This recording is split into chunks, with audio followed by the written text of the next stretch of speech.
25th, Brooklyn, Atlanta, Orlando, Indianapolis, Houston, and now, Yeah. Black Ink Radio.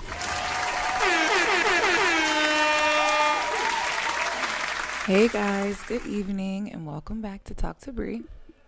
So, today I think I'm just gonna kind of circle back on some topics I've already previously talked about, such as gun violence, since we are dealing with the fact that Takeoff from Migos just recently passed away from gun violence. Rest in peace. Okay, so we all know my stance on gun violence and Definitely. how I feel about guns. Like, I'm cool with having the right to bear arms. Just I feel like it's a lot more complicated and people need more training and more certifications before they can really own a gun. I'm not saying take it away from people, but, you know, make more implications of how they're able to receive them.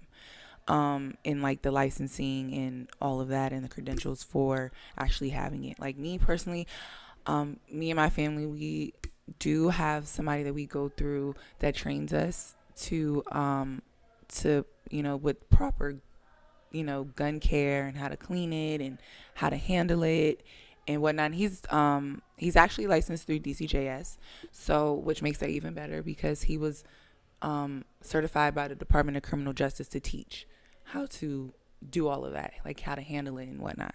So I feel like more people should do that and get the proper credentials, and I think it may go a lot smoother. But I did hear stories though that the first shot came from their camp while they were at that dice game. Yeah, I mean a lot of things have changed since then. They actually figured out who did it. Did they? Yes. I didn't read that. So can you enlighten my followers? Basically, it's a dude named Lil Cam. Okay. So the other day I was watching this other dude that breaks down. He looks at videos and he breaks down what he feels happened. You know what I'm saying? So basically he was like, he felt like it was a dude in a yellow hoodie. Because if you watch the video, as he replayed the video and slowed things down, you see that when Takeoff was walking up, basically the dude was right beside him. He kept looking at him, you know? And then the camera moves and then you hear the shots. When you hear the shots, it didn't make sense because you have people, it was like this side and this side. Takeoff was trying to get to his side to get behind the people. And when that dude shot him, well, allegedly at that point, when you see in the video, the dude runs across in the middle of all the fire. So you must have felt real comfortable doing that because you were the one shooting. So the guy said he felt like it was him. Then when you see him run inside the bowling alley, whatever it is, as soon as he runs in, there's another angle that shows him run in, and then J. Prince Jr. comes walking out. And when he comes walking out, he doesn't even walk towards Takeoff. He walks straight out of the whole location, and the dude in yellow walks out behind him. And then they got videos of the outside of them just jumping in the car and skirting off, running red lights and all types of craziness. Okay, who's J. Prince? Well, do you know who J. Prince Sr. is? No. Well, this is, you remember Rap-A-Lot Records, Ghetto Boys, and my mom playing tricks on me, Scarface. Okay. Yeah. So he was the one who started that label, and those was his artists. Okay. So he's grown to be like a big staple in the Texas community, in the hip-hop community, period. When people come to Texas, they definitely have to, you know, check in with him to be safe, kind of. You know, like he's like a Suge Knight, or how Suge Knight was. He's like somebody where you know, you come to that town, he's well respected. So basically they was in their care because that's technically checking in. He was with J. Prince Jr. It was Jazz Prince's birthday, and basically it was a private party, invite only. And in any party that you in with J. Prince or his kids, everybody gets searched. Nobody can have guns. Only their people can have guns. So Takeoff and them people didn't even have guns. You get what I'm saying? So they like I said, the dude pointed out how it went down, and you know it was you know, what's his name arguing with J. Prince Jr. What's his name, Quavo. About basketball. And he was like, man, don't. He said, man, stop that before I hurt somebody like that, and walked off Quavo. And then the little dude he grabbed him and shot him. This is what came out later on in videos. He grabbed Takeoff and just shot him in his head, point blank, like shot him right up on him. That's crazy. And then he ran in there. And now today, they found that little boy dead in Houston. The one that killed him. He looks like a little kid, really. And you know, when Jay Prince Jr. put out a whole statement, he basically in the statement said, you know, you can't, whoever did that, you can't hide behind me, and I'm not, you know, I ain't gonna take up for you, and you can't, you know, basically making it seem like he knew who did it. He said, you can't hide behind me, you can't hide beside me, around me, nothing. I will not protect anybody. I don't protect foolishness, is what he said, like foolish acts or whatever. So that kind of made him seem guilty. That was like a day or two ago. And then now this little boy died inside their hood, which is I think it's called fifth something. It's something with like number 5 where they be at. But you know, they ended up killing the boy, and I guess that's to you know give a sign. Yeah, like you know, we took care of it, but it's too much. It's too out in the open, and it seems like them niggas told him to do that because why? Like y'all are super respected. Why would somebody move without your word? Yeah, especially at a party that you said, you know, it was just them. Yeah. Wow. So yeah, it came out like that. The little boy, you know, it was intentional. It wasn't an accident. There was no. I don't know if there was even a dice game. You know what I'm saying? That was really going on. They was just putting things out there because if you hear it in the video, he basically was like, you know, they was talking about basketball, and he was just like, you know, I you know, saying he'll beat him. And he's just like, man, stop talking like that. Before I hurt somebody, that's what Quavo said, and it was just like, you just hear the shot. Quavo had walked off, and you just hear the shots after that. So yeah, it's crazy. Like, how do you just kill somebody like Takeoff who didn't even have nothing to do with it? Really? And that's what I'm saying. It's always most of the time the innocent bystander that gets in the middle of all of that and loses their life. You know what I'm saying? Yeah. And I feel like after P&B, I thought people were going to be a little bit more compassionate and kind of like settle down on, you know, moving like they're moving as far as like the killing. Not like, I think people should be able to live their lives. And as artists, I feel like you should like kind of carry yourself to a certain standard because you are an influential person. And, you know, there are people who are out to get you, of course. But I don't feel like they shouldn't be able to live their lives and move around like they're normal people because they're still normal people. You know, they still have regular emotions like the rest of us. And as you see, they pass away like the rest of us. So it's really, it just sucks that you just pick up a gun and you can just, I don't know. I just don't know how people can just up and fire. Like, I just can't do that unless I know for a fact that I'm defending myself. I have no choice. But just to up and just pull the trigger is not, I can never see myself getting that mad at somebody and being like, I'm just gonna pick up my gun and shoot them. I mean, yeah, yeah. I mean, I guess I can't really say I would you know feel the same, but you know, you have to realize everybody's that different. when you live in a place where certain things is normalized, which it kind of shouldn't be. But it's just sometimes you know, sometimes it's cool to be how you are, but then sometimes it's like it's dangerous because someone else will act before you would. Facts. And that's the sad part because, like, you know, even yesterday I was with my friend and a dude came up to him and was like beefing with him and yelling in his face and all that. And my friend did have a firearm on him, and I know it took a lot in him not to just, you know what I'm saying, especially with somebody coming at you in a threatening manner, you know. So I commend him for not, you know, jumping out the window, but I know how easily it could happen because the way the things this person was saying, and you know what I'm saying, and yeah, you could fight, but it's like, you know. I mean, if you're threatening my life, like if you're threatening it, like, and I know like we're beefing, that's a different story. Right. I gotta watch you, just period, because you're up right now. Also, like, what you talking about is like, how does somebody shoot somebody you don't have problems with? Yeah, that's what I mean. Like, I can understand if you had if like the back and forth with somebody and you guys, because people are crazy, and people do follow through on like some crazy shit. Right. Because I watch the ID channel and all that extra stuff, and they'll tell you, motherfuckers is crazy.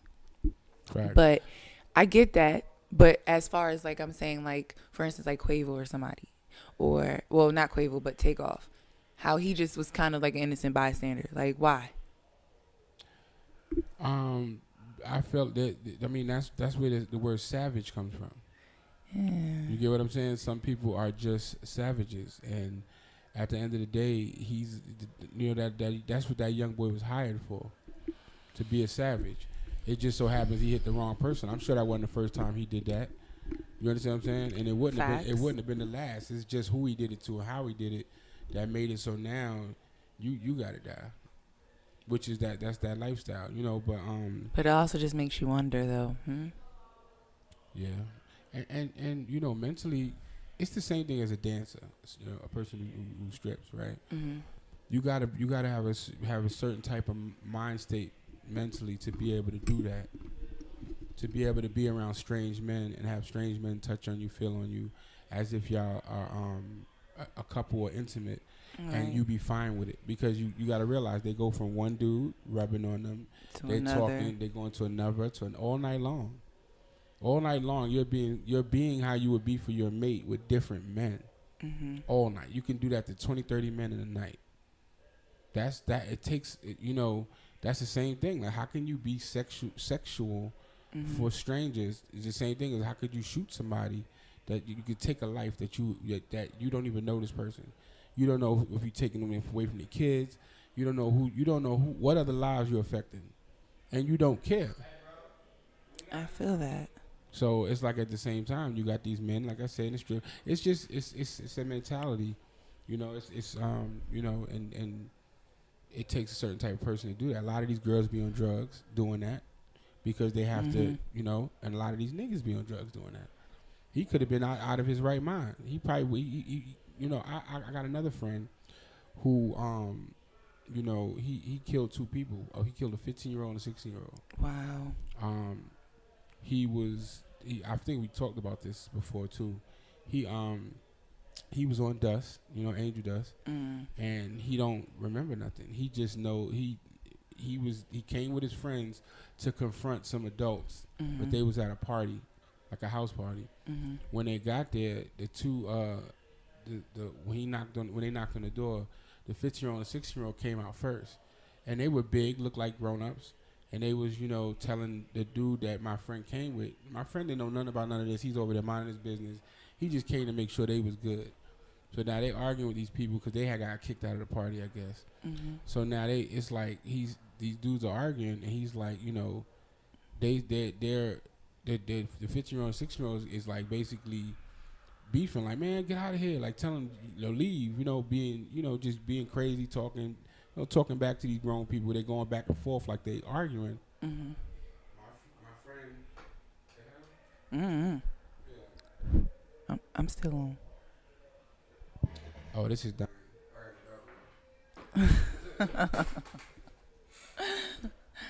Hold on, guys. We'll be right back. Give us like a quick intermission session, real quick. 2 seconds. My friend being on what he was on. Mm-hmm. He just pushed the two people he was with out the way, and he shot these two kids. Oh my God! And killed them. And when he woke up, he didn't remember. Mm. You know what I'm saying? And that's what I'm saying. Some of these people that do these things be on drugs, mm-hmm. and at the end of the day, it's like, think about it. You probably don't even realize what you just did. I feel it, and also mentally, people can't be wrapped too tight for at that moment, and you know. Temporary insanity. I feel that too. That's a fact. So, okay. Point. But, I mean, for me, temporary insanity, I feel like, honestly, when people try to use that, I feel like that should be more of a retaliation thing. I don't think temporary insanity should be able to be used. I mean, I guess with my friend, maybe, because he was not there. But I'm talking about like with this dude who, you know, I don't know. Should if you on drugs, should that be able to be used? No. If you're out of your mind? No. I wasn't saying that because they'll use the fact that you were competent enough to do drugs, that you should have known better. So yeah, I agree. But when temporary insanity, like love, yeah, that's what I'm saying. Like if you walk in on your wife or your husband sleeping with somebody else, like you black out. Yeah, like that's what I consider temporary insanity. Your kid somebody getting raped or something. Yeah, crazy. like that's what I would consider temporary insanity. I wonder if they would honor that. Like if you just killed somebody because you walked in on something and you kind of like lost it. People get off on that. Yeah, that's a real thing. People use that as an argument of temporary insanity.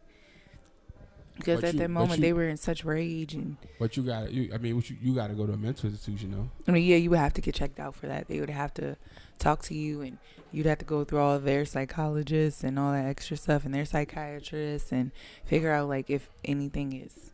If you really was crazy in that for that moment. Yeah. So, but I mean, like mentally, I'm over all this gun violence. Like, it's ridiculous. It's unnecessary. And I know people may not agree with me, but I have a thing about the Black Lives Matter movement. How do you feel? Unfortunately, because I feel like of what's going on in our community, that we need to be more focused on like fixing us versus like, I mean, I understand like being like the racist part of Black Lives Matter and trying to fix the injustice of like what they do to our Black community and all that extra. But I also kind of like want us to fix us first. Like, I don't feel like anybody else is going to worry about, pay attention, or respect us if we don't respect our own. And it's like we're doing it a lot to each other. Other races do it to each other too. I'm not saying like they kill each other as well, like, you know, white on white crime, they have that. But I just feel like we can't say something to somebody else if we're doing it ourselves. Does that make sense? Yeah.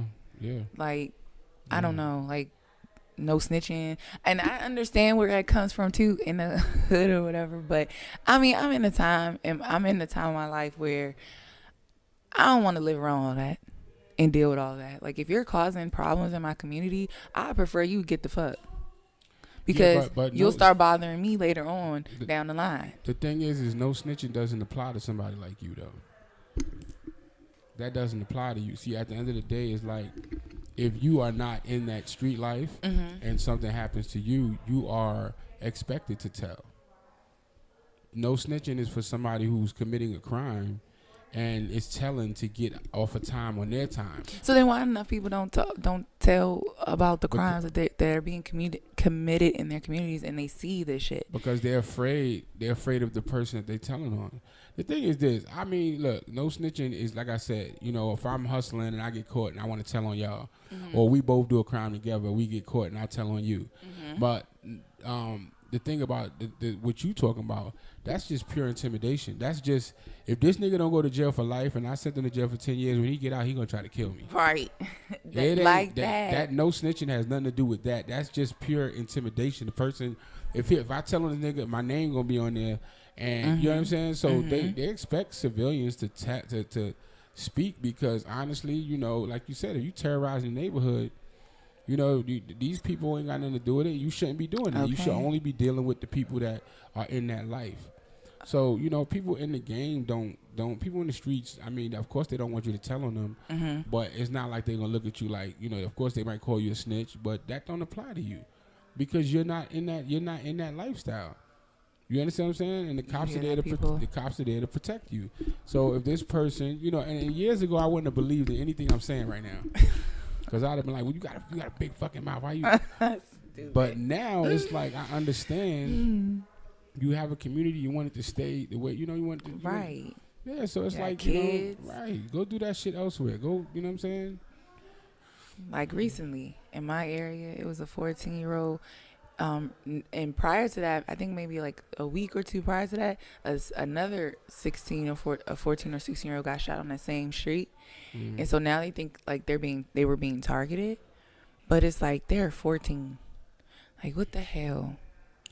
But what you see now, what they don't understand is, the 14s and the 16-year-old, those are the killers though. Yeah, and they could have been robbed into some stuff, but I just feel like they were still babies.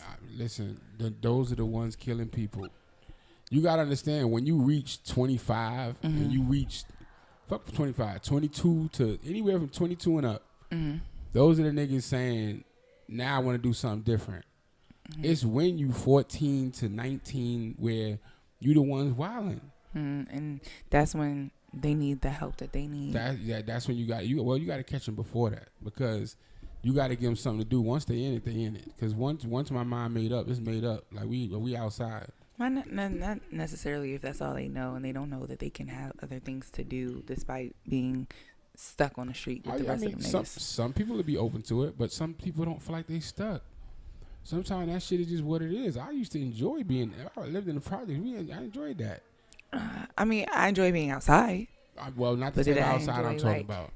Yeah, no. See, I don't do all that. I enjoyed it. It was a lifestyle. It was like we had goals. You understand what I'm saying? Mm-hmm. We had things. We wanted to reach certain levels of the street levels. We had idols in our hood that we wanted to be like. So you could be coming and telling me about college, and it's like, okay, you feel me? Mm-hmm. There was dudes that used to go to work. You know, people kind of laugh at them. But at the end of the day, see, I did go to college, and what people liked about me is I took some of the niggas out the hood to go with me to college. Mm-hmm. I went to college in Manhattan. I lived in the Bronx. Okay. And I drove to school, and you know, I'm gonna be totally honest. The reason why I took them is because I didn't want to pay for parking. So I used to make them sit in the car while I went to school from 9 to 5. And they really did it. Yo, shout out to Fred, my boy Sleeves, whatever. But they really did it because it was a sandwich. They did it the first time because I needed them. Mm-hmm. But after that, they just wanted this one sandwich this nigga used to make on the corner. It was like a little truck. Mm-hmm. That sandwich was so goddamn good, and it was only $3. It was a long ass hero. Okay. And I would get the sandwich. You know what I'm saying? And then that was all they wanted. But then their parents used to be like, you know, thank you, because at least they getting to see the college life. They're getting to see people going to school. They at least seeing something different. You know what I'm saying? Yeah. So, you know, I guess, you know, it helped. Neither one of them ended up going to college, but they both, you know, doing good though. That's good. Yeah. That college isn't for everybody. It isn't. So I don't like to push people like going to people. Yeah, because you know people deserve to be able to pick what they want to do. Yeah, they should do trade, like more of trade schools or teaching kids in high school how to do trades versus waiting for them to like turn 18 and be like, okay, do this. Okay, but see, you know now that's a debate that I was not a debate, but something I was talking about with somebody. Mm-hmm. They say they feel like they're trying to push an agenda on us because they don't want us to be handy. They don't want us to be, you know, it's a control thing. Like, you used to go to college and being a plumber, being a architect, architect is still there, but being a plumber, being a electrician, there was a lot of, those are not at every college anymore. Those make, like, to go to college, to be a mechanic, hands-on, you don't have those, that's not pushed. No. So you going to college, you thinking it got to be something white collar. Mm-hmm. You think you got to be a lawyer, you got to be a manager, you got to be a doctor or a nurse. You thinking that you have to do it though. You can't go for a trade, and it's like they don't push that because you know they want you to do these things, but. A lot of things I just spoke about is like hands-on. Like your father was a carpenter, so you want to be a carpenter. Mm-hmm. Or your father was a mechanic, so now you want to be a mechanic. Mm-hmm. But it's like a lot of us don't have hands-on like trades. You understand what I'm saying? I get it. So they definitely need to push more of that in school, like you said. So shout out to kind of where I'm from. Our school system actually does that. So they in each of the schools, it's a different program that when you hit like I think 11th grade, so 11th through 11th and through 12th, you would like do your hours and all the extra stuff or whatever that trade was, from cosmetology down to like computers. That's how it was things in New like York. That. So, I mean, if you looking through the catalog for your kid, you should be able. It lays it all out. See, that's the thing. People aren't involved enough to really be like, okay, well, I'm gonna read this catalog, or because my son's going to 9th grade next year, so I wanted to see like what actual schools had different programs now, because I graduated from Hilton like years ago. You know, I'm 31. I graduated when I was like 18. So at that time, I felt like some things have changed. Like they included a a pharmacy tech program and all the extra stuff. Oh, that's dope. You know, so I like that, because if a kid decided they didn't want to go to college, they would still have some type of leeway to figure out what to do by still having some type of certification, you know? So I commend like our area for doing that, even though I kind of don't like how some of the stuff that they do. But as far as like dealing with these programs, I'm pretty happy, because my little sister, she was my first test. I actually pushed her through the cosmetology program while she was in high school, and she graduated with her cosmetology license. So now she's an actual licensed cosmetologist at 18. Oh, dope. Yeah, you know. So it's things like that that I think about to help like kind of them maneuver, because you really not gonna know what you want to do for real at 18, 19.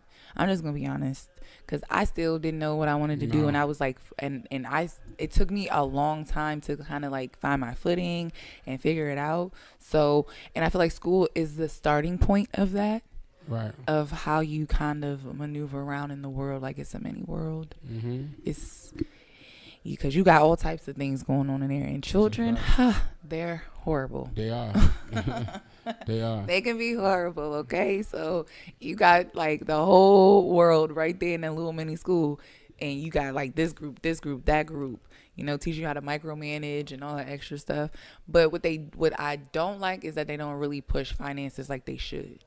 Like you have to sign up for like an extracurricular for that, like a what do they call them, electives, like when it's not a core it's not a core course for it, yeah, so it's not. So I liked the financial program when I was in it. It taught me a lot about numbers and percentages and how to create like business what do they call them, entities. No, not that. When you're planning, I'm having a brain fart right now. Business plan? Yeah, there you go. Business plan and whatnot. So it was pretty cool. I enjoy being in school, even though I try not to be there often, but I did like learning. I like learning a lot. And speaking of children, since my son is like 14. So right now you got D Wade and his son going through this thing with the fact that sex change. And I don't feel like he's saying that he's going to let his son have a sex change like now. But he wants to change what he's identified as. And that's what I'm getting from this at this moment. And I just feel like the mother kind of exaggerated the situation more than it should have. And people are taking it the wrong way. Like, oh, he shouldn't be getting no sex change. Nobody said he was getting a sex change. I don't think he's getting a sex change. He just wants to identify. What? I thought he was getting a sex change. I thought he was just trying to identify, like change what he identifies as. That's what I thought he was like. That's what that meant by changing on the birth certificate and stuff like that. Just changing the identity, not his physicality. You know what I'm saying? Like not his physical form or anything like that. Because I think you should wait until you're about 18 before you figure out if you want to cut any of your body parts. Yeah, because you definitely don't know what you. That's what I'm about to say when you was talking about school. It's like, even if you think you know what you want, when you before 18 or even at 18 and 20, you still really don't know what you want. Yeah, I feel like changes you're still too growing. much in life. Exactly. So I feel like they should. I feel like they shouldn't be jumping on him like they Watch do. That backdrop. You keep leaning back, it will fall on you. You think it's gonna fall on me? It's gonna if fall on you me. keep leaning into it. Pull forward. Yeah, go ahead. But no, I feel like they're jumping on him and it's wrong. Because for one, that's his kid. And I'm glad that he's being very supportive of her. Because just imagine if he wasn't. Then everybody would be in an uproar about him not being a good dad because he's not supporting her feelings. That community would be on top of him. Not just him, but women too. And things like that. And you know how they always try to talk about how boys become more feminine when they are around their mother. Right. He was raised by his father, and he still made a choice to say like, hey, I am this person. Right. You know, I feel this way. So I commend D Wade and Gabrielle, because just imagine how hard it is for him too. Yeah, super hard. The only boy you got? You know, like. Well, I don't know if it's the only boy, but your son. I thought he had two. Yeah, that's why I caught myself because I don't know. But your son wanting to identify as a woman, it'd be definitely hard for a man. That's a lot to take in as a dude. And he's welcomed her with open arms. Now, I'm pretty sure he probably had some type of opposition a little bit at the beginning. But you do for your children. Facts. You know, and I know everybody's talking about, you know, she's not mentally old enough and this, that, and the third, but a lot of people know, from my previous show when I talked about the social issues dealing with the LGBT community, and when our guest Tay, when she talked about how she transitioned from man to female, you know, she's always known. So and she ended up transitioning. Right. You see what I'm saying? So you gotta let people run their course. Yeah. And you can't, and people are saying that he's enabling child abuse and this, that, and the third, and I'm just like, y'all are talking crazy right now. Yeah, how is that child abuse? Because he's allowing his daughter to feel how she wants to feel and not control her actions, pretty much. That ain't child abuse. Though. I don't feel like that's child abuse either, because. And I said, I feel like everybody went left when they talked about her trying to identify as a woman and not as a man. And I think everybody went left with that. How old is this kid? I think she's 15. Oh, not that young. Not that young. I mean, yeah, but she's old. You know, she's close old. To 18, yeah, she's kind of old enough to kind of be like, okay, you know, I like this, and this is what I that makes me feel like I'm okay. Right. Because if she stayed in her male body, then she wouldn't be okay. Because she's not being her true self. That's a fact. So it's like you can't be mad at him. You know, you can't be mad at him for doing for her. Yeah, definitely can't be mad. I mean, I'm gonna support my kid regardless either. Also, so I would never be mad because whatever my daughter want to do, she gonna do. So exactly. And and he's a prime example of what a parent should do for their child. You know, despite what I may think, I'm still going to support you and help you along the journey that you're trying to go on. Facts. And a lot of people can learn from him, because you got a lot of parents out here who shun their children who seem different, you know, and then they grow up wondering why their kids don't talk to them or want to be around them and things like that because of the traumas you implicated. That's a fact. You know, and you got to wonder why she don't want to be around his ex-wife too. That's her mother. That's her mother. Right. You know, so instead of and this is to her, instead of like trying to control her narrative and tell her, no, this is not what you should be doing because you're a child and I know better. You need to take a step back and listen to your kid and listen to her feelings too. You know, because then that's probably why she's hanging around her dad more than you. Yeah, because he's accepting. You know, and it's better to be accepted than not accepted, and to feel the love than not feel the love, even if it's from your parent. That's you know, toxic is toxic. And if I'm glad that they're keeping her out of that toxic situation. And it sucks that social media, as much as they want to talk about deadbeats and this, that, and the third, and people don't care about these types of traumas and how it affects people, I don't like what I'm reading. Right. You know? So yeah, I have a problem with that. I have a problem with people trying to put him in a box. Like he's supposed to be like every other man, and just no, don't do that. No. Yeah, I agree. You know? I agree wholeheartedly. Would it bother you if your daughter wanted to transition? No, because it's up to her what she want to do. Like, you know what I'm saying? I love her regardless. You know, it's not like I think that when people have expectations of their kids beforehand, I think that's when that happens. When you say, oh, you're going to be a singer, or you're going to be this, or I can't wait to plan your wedding. And it's like when you start thinking like that and you want to dress them up a certain way, it's like that's when you have, disappointment. Because if I felt like I can't wait to see my daughter in a wedding dress, then yeah, I'm gonna be disappointed if you say you want to be a boy, or if I say I can't wait for you to, see you with your pretty hairdos and all this other stuff. If I have expectations, then yeah, it's gonna be a problem for me. But if you looking at your kid with no expectations and you just love them for whatever they become, then you shouldn't have a problem with anything they want to do. Facts. You know what I'm saying? Facts. Anything, like whatever she want to do, I don't care. Why would I look at you differently because you want to do something different? That doesn't make, I don't get that. If you love your kids, you just love them, You just love them and let them do what they do. You guide them as best as you can, but you don't try and force them into a different ideology of what you want them to have, Facts. And I just can't, and right now, I'm also thinking about the baby, because just think about her mental state and what she's going through reading all of this, because she wants to be her. Yeah, what she want to be, right. Your dad is being torn apart.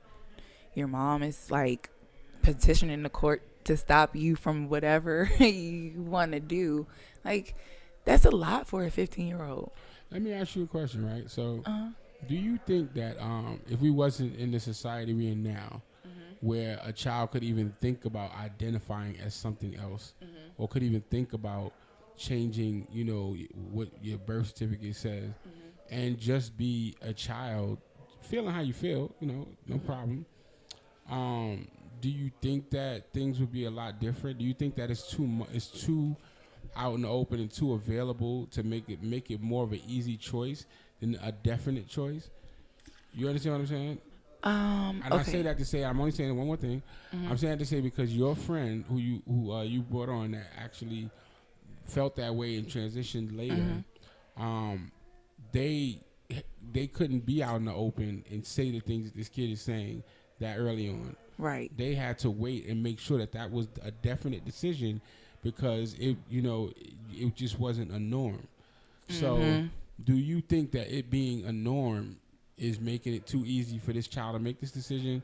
And is that a reason why you probably feel like, you should wait out and see?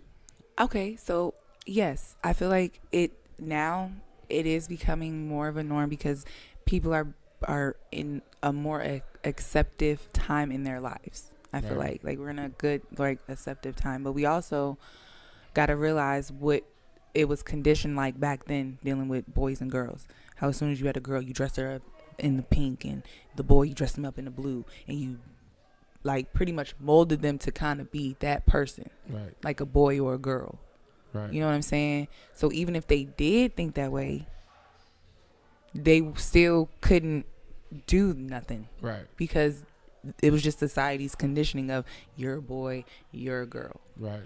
No matter what you feeling like. And back then, being as it was so considered a taboo to be like that, it was harder for people to just make it was a lot harder for people to make that decision because of what was going on back then. You had to really own that decision. Yeah, but there are a lot of people who own that decision and still kind of were shunned for having made that decision for themselves, because that's what they wanted to do. Right. So now, yes, it is a little bit more easier, and it's a lot more research and a lot more openness for people to be able to do that, change their gender or, their lifestyles. It's just more accepting now, because now we know that's what people want to do. So yeah, my question is, so do you think that some people might make a mistake at a young age thinking that that's what they want because it's too easy? Some can, and that's why. Some can because some aren't mentally equipped for that yet. As far as the changing of the body and the hormones you got to deal with and things like that. I feel like if there anybody for real, not just a kid but an adult too, I would hope that they do some type of a mental evaluation to make sure this is exactly what they want to do before they actually change their physical form. Right. You know what I mean? Because once you change your physical form, that's it. You're changing your physical form. You can't go back from that. Facts. So I feel like like, I'm not saying don't do what you want to do, but also kind of like sit down with somebody and just have a conversation to see, is this exactly where your mental is for this moment, and if it works for you, if it's gonna be permanent. Yeah, like a permanent decision. Exactly, because right now you're feeling like this, that, and third, and it could just be for that like year or two. Yeah. And then next thing you know, you're like, oh my God, I like, what did I do? You know, same thing with like breast implants. When women get breast implants, or butt implants. You know, like K Michelle, she had hers taken out. Remember? Right. She wanted it, and then after that, that was it. So she took it out, and then, like, I'm just saying, do I say that people should get a mental evaluation before getting plastic surgery too? Then I don't know, because I mean, it's pretty much like the same thing. Changing your body, that's still, yeah, changing your body. But women get labeled as like, oh, it's just to make herself feel good. So we have to acknowledge the fact that when people decide to transition from, you know, female to male or male to female, that's just what is making them feel their selves. Does that make sense? It makes a lot of sense. So, like I said, I still feel like they need to sit down and talk to somebody before they go through with any type of processes of changing anything. I agree. Everybody, not just people transitioning. I'm talking about people getting like implants and all that extra stuff as well. Right. Yeah. I mean, I think you should actually have to consult a psychologist. That's what I'm saying. Oh, like, okay, make sure you right. Yeah.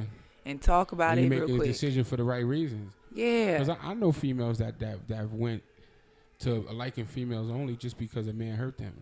Mm-hmm. And therapy could have helped that. It doesn't have to be you feeling like, well, I can't deal with men, so let me deal with females. Exactly. And then you might find yourself not really feeling, that might not be you. You're just doing something to cover or coat, you know, to Band-Aid a bad situation. Right, a trauma. A trauma, right. And like I keep trying to tell people, we need the therapy. Like, if you feeling some type of way, it's okay to go talk to somebody. That's a whole fact. It's okay. It's not going to make you less than or nothing to express yourself. Facts. And believe it or not, it probably make you feel a whole lot better and give you a little bit more of an understanding of what you're going through, so that you can cope with it like you're supposed to, and actually grieve, or whatever you may be going through. You can deal with that a lot better than just chucking it up and being like, whatever. Yeah.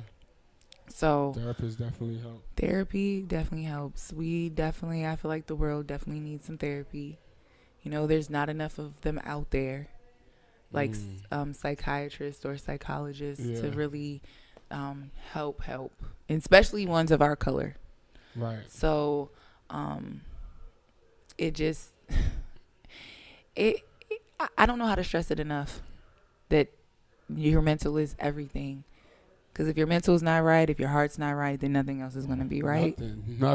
Nothing else is going to be right, okay? I'm trying to tell you.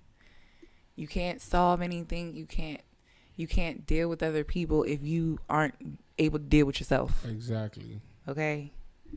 Exactly. I try to tell people that all the time. And as I got older and I went through my sessions with my psychiatrist and my therapist, and I would talk to them, and after a while, you also have to have the type of acknowledgement that you are in the wrong too.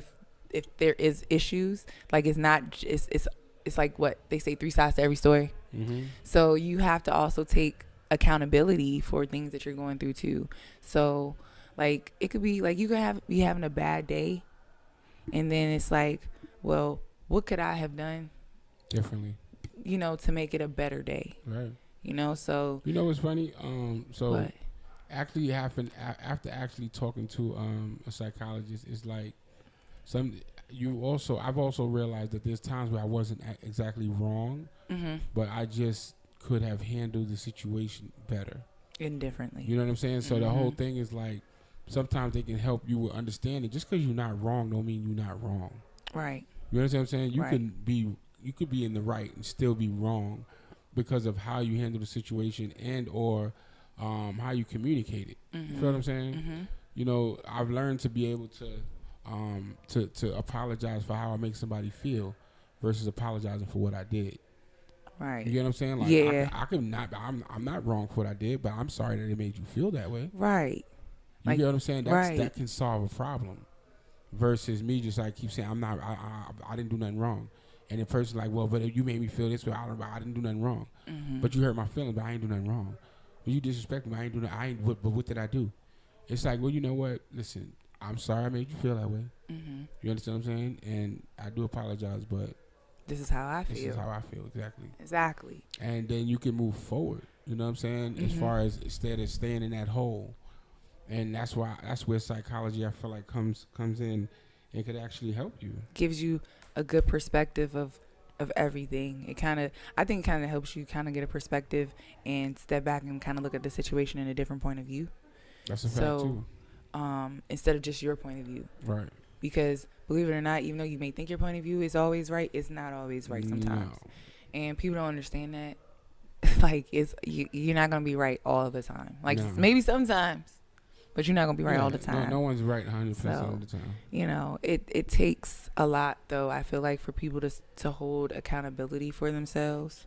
Facts. And, I mean, it takes time. Like, I know some adults who still don't take accountability for themselves. And I just be looking at them like, and you want me to sit here and talk to you? Right. You know what I'm saying? Like, you can't even take that simple step, that one little simple step to acknowledge the fact of what you made or what your position in that situation is. You know what I'm saying? Right. So I deal with a lot of people, like, on a daily basis. I talk to a lot of people on a daily basis.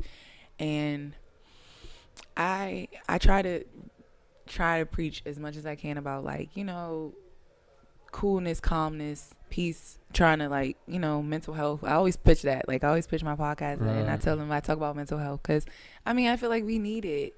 Like, we need to be able to sit down and actually have conversations and work through issues and problems that we're having without having to do all the extra side shit that's going on. You know what I'm saying? So, and I don't know. I was just telling I was just talking to a girl, actually my makeup artist, about something about, like, documenting things and how it's important, because she was talking about like relationships and stuff like that, and I was telling her I feel like when you're about to, like, move into certain areas of your life with another person, that those things are, like, required. Like, you going to therapy and y'all talking about things and actually learning. You know what I mean? Like, having an actual conversation so that you both know that you are still one, but, I mean, like, separate but still one. Does that make sense? Yeah, definitely. So, yeah, like, I just hope everybody takes from what I'm saying and just kind of goes and talks to somebody, maybe. Even if it's a friend. But then again, friends be biased too, so I don't know about that.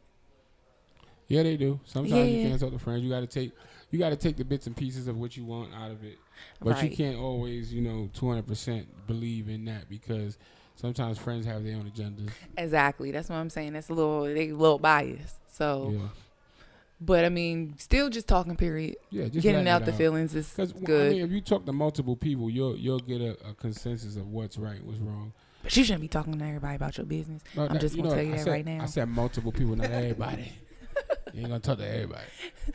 Definitely shouldn't talk to everybody. But, I mean, you should have at least one or two people that you can talk to. Because you could balance it. Like, okay, this one said this, that one said that. Whatever kind of, like, whatever kind of, like, meets in the middle, cool. Because this one might like you. This one might not like the person you're talking about. So it's like, if they don't like the person you're talking about, they're going to give you some bad advice. Yeah. Or if this person likes you, you're talking about somebody you like, they're gonna try to hate on that. So you gotta have, a devil and an angel on your shoulders. I will say, I have the best of friends. I have a calm friend and a rowdy friend. Okay. But they both give me very good advice. And they're like me. I'm the friend that's always like, okay, well, you were wrong here too. You know, it's not just like, oh my God, you're right. Like, you're right this whole I don't time. want No, those I type gotta of do. friends, If you wrong, you wrong, and I'm gonna have to tell you. So that's, I think, why me and my two best friends were kind of like close, because we don't have no problem saying that to each other, and we all know like they're not gonna take it wrong. Right. It's more like, all right, well, for real, like, what you think I really did? Like, it's one of them. Like, I would prefer somebody tell me what's up than not to tell me what's up. Right. Okay. That's So, a fact. period. And if you got friends who don't tell you what's up like they supposed to, then you need to cut them off, because they ain't your friends. Chop chop. Period. So I want to thank you guys though for hanging out with me today, and I'll see you guys soon. You are now tuned in to Black Ink